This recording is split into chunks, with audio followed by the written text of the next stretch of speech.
So hello everyone. So this is chapter 17, planar kinetics of a rigid body, force and acceleration. So first topic will be mass moment of inertia.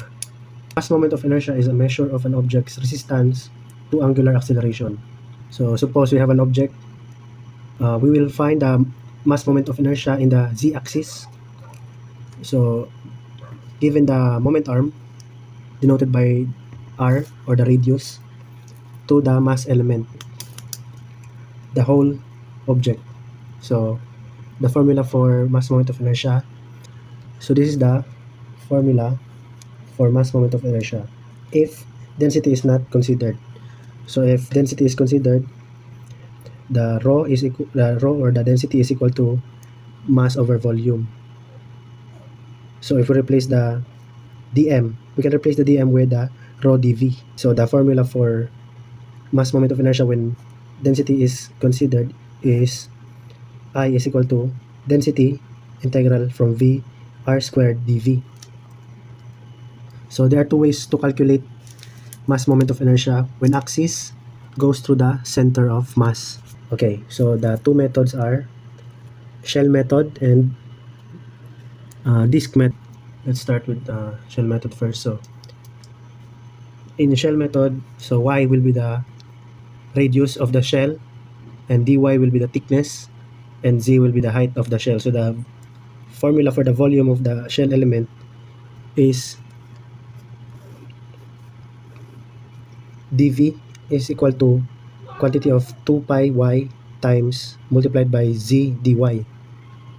And then for the disk method, okay, we will be using a disk to calculate the volume of the object. So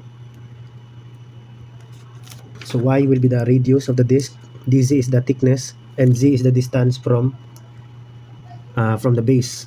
So the volume of disk element is dv is equal to pi quantity of pi y squared dz. Parallel axis theorem. So for example, we have an object and we want to find the moment of inertia of this object about the z-axis when the axis does not go through the center of mass, point G. So this is the formula. I equals to I sub G plus md squared. So I sub G is the moment of inertia about the z prime axis through the center of mass. So this is the z prime axis. So we will be using the parallel axis method. So the z prime axis is an axis that is parallel to the z axis that goes through the center of mass of the object, and m is the mass of the object and d is the distance between the parallel axes. More important formulas for mass moment of inertia that can be used when solving compound objects. So first is the formula for rectangular plate. So this is the formula for rectangular plate. So we have two formulas for x and y axis. Next is for slender rod.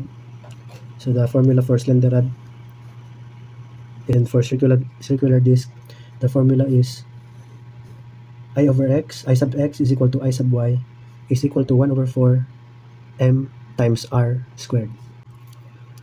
Okay, so for this next topic, so this is the equation of motion. So this is translation. So for rectilinear translation, if we know the center of mass of any object, any random object, so in this case we have a blob, so we can say that the summation of all forces is equal to the mass times the acceleration on that object. So this is the formula for the rectilinear translation if the center of mass is known, in this case point G. So for horizontal forces, we can say that the summation of forces along x is equal to mass times acceleration on x. And the same goes for vertical forces. This type of translation is curvilinear translation. So the difference between rectilinear and curvilinear is, so rectilinear follows a straight path while the curvilinear is curved. So for curvilinear translation, So for example, we have a blob traveling or on a curvilinear path. So the units of forces are normal and tangential components. So here are the formulas. So the summation of forces in normal, it is similar with the rectilinear forces or rectilinear formulas perpendicular to the normal force. Note that moment on point G is 0 since it's only for rigid bodies. So we're only talking about equation of motion in rigid bodies. So next is for a moment about point other than the center of mass. So it is applied when looking for the moment on the object other than the center of mass. So in this case, moment at point P. This is the free body diagram. For example, we have point G as the center of mass and point P is the point where we will find the moment. So this is the kinetic diagram. So we assume that counterclockwise rotation is positive. This is the relation between the two. So the summation of moment at point P is equal to the summation of moment at the kinetic diagram of point P. So as we can see that W or moment is equals to the force times the distance. So in this case, about point P, W is a positive force with the distance x, and force 1, F1 is a negative force with the distance y. So equal ni siya sa, so from this, the moment times the acceleration at about x is negative because it's above the point P, but in this one, positive about y. Dragster has a mass of 1,500 kilograms and the center of mass at G. If the coefficient of kinetic friction between the pavement and the rear wheels is 0.6, determine if it is possible to lift the front wheel A off the ground while the rear wheels are sleeping. So given we have mass 1,500 kilograms and the kinetic friction coefficient of 0.6. So the free body diagram looks like this because these are the forces that is acting upon the system. So first is the weight. So we have the given mass of the dragster at 1,500 times the gravitational acceleration of 9.81. So that is the weight. And the normal force at the rear wheels. So we have a normal force of N sub B and a friction force because it is sleeping. So friction going this into the right of the direction. We are checking if it is possible to lift the front wheel. So we assume that NA or the normal force in the front wheel is 0. The kinetic diagram looks like this. Instead of the center of mass, we will be finding the moment at the point B because we will check if it's possible to lift the front wheel, diba? So the only forces acting is this force, acceleration. So forward force. So that's the only force that is acting because of the rear wheels. This is the relationship.